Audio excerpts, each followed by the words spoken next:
matahotra ary tiako anambary izay riko,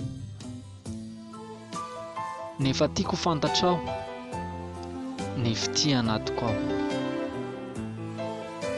Maratra zaro firy raha ho koboniko samy irery, ka lazaiko anao ry malala ity foko lasa-dala.